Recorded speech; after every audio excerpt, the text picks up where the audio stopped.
Good morning to all traders and welcome to today's market insights video provided to you by Orbex here, head of investment research at my own office today at home. I hope you're all doing well. Today I want to talk about the indices. We'll talk about the DXY, which is the US index, which has been seeing an incredible rise to the upside. Of course, that is because the US is very attractive for investors at the moment. And also the S&P. It looks to me, to be honest, we've seen prices really falling, right, on the S&P particularly, and some would think that this makes a very good opportunity to buy because we're going to buy it cheap. However, I want to take this away from you, at least for this moment.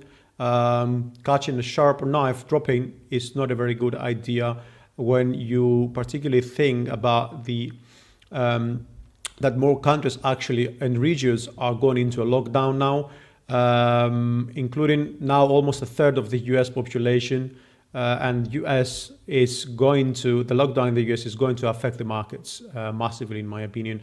Whatever stimulus or whatever policy decisions are going to be coming into effect, I think that if we don't see any fiscal changes soon, then the decline will continue at least until we see some changes in the fiscal environment. Right now, this all of course depends on how long this coronavirus is going to persist for as well.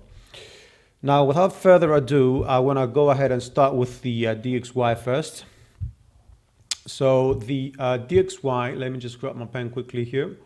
I seem to think that we've finished with the upside for now, and that actually made me also change my view from previous, it's been actually a few months now. I do indeed see this as a corrective move to the upside. However, I've changed my wave count.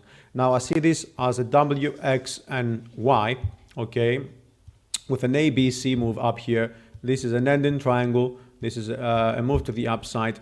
I see this as a very nice expanded flat pattern, right? Because you've got ABC, and 1, 2, 3, 4, 5, 6 at the 1618 exactly, with a false break above the previous high, which is valid.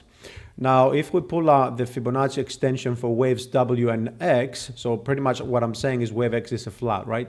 We're gonna see that we've crossed above the 61.8 extension. We didn't get to the 78.6, which seems to suggest that this is in the intermediate wave. Wave A. We are going to see an ABC in the minor degree, right? And that is going to be wave B in the intermediate degree. And once we see wave B, we're most likely to go higher to see wave C also taking out the 78.6 Fibonacci extension potentially, right? So we might see a downside move for a correction, right? That can go let's just have a look. That could actually go, let me just take the some of these levels out to the 0.5. So we're looking at 98.8, 97.8 or so, and then from there move all the way up to take out the previous high without crossing above the 103.83. That would be like a very deep correction, and then we should be looking for prices to move lower. If that isn't the case and we break above 103.83, there is different scenarios. One is that this is an impulsive move to the upside. The other scenario is that since this is a wave B, we are going to see that being an expanded flat with ABC, ABC. So this will change also this view, and then we're looking for a 5-wave move to the downside. That is going, of course, to take us below this move. Now, of course, I'm really looking to see whether we're going to have an ABC down to 98.80, because the other scenario that I doubt is in play is that this is an ABC already and has finished. But this is very, very impulsive, very, very sharp, and very short-lived. So I believe this is going to be a correction and then continuation to the upside, and then we'll start looking for prices to move lower. Now on the S&P, excuse me, this is the wrong chart. That's the correct one. Well, the S&P, I haven't changed anything on my view, to be honest. But what I wanted to show you is we just wanted to zoom out a little bit today and have a look at what I'm looking, right? So we've got in the long term here, 1, 2, 3, 4, and wave 5, which we said finished the other day, right? So we're really looking at this now moving lower.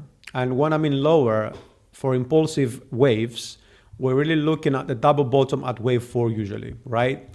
So I see this, maybe we will see some sort of sideways market or some correction as well. But in the medium term, I really see this going down to 1700s, okay?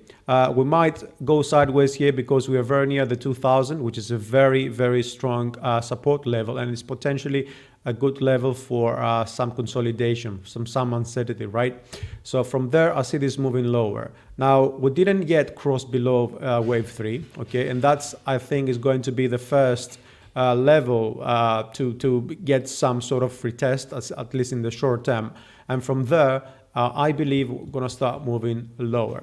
And why I believe that is because obviously we said in the beginning of this video that the coronavirus is here to stay for the next few weeks, potentially a few months as well. So I see more downside over here. And then once fiscal measures potentially start being taken, or actually businesses start getting back onto business mode, then we start seeing prices moving back higher. So I see more downside of the S&P. There is still space to move to the downside anyway, so do not attempt to catch a sharp knife falling.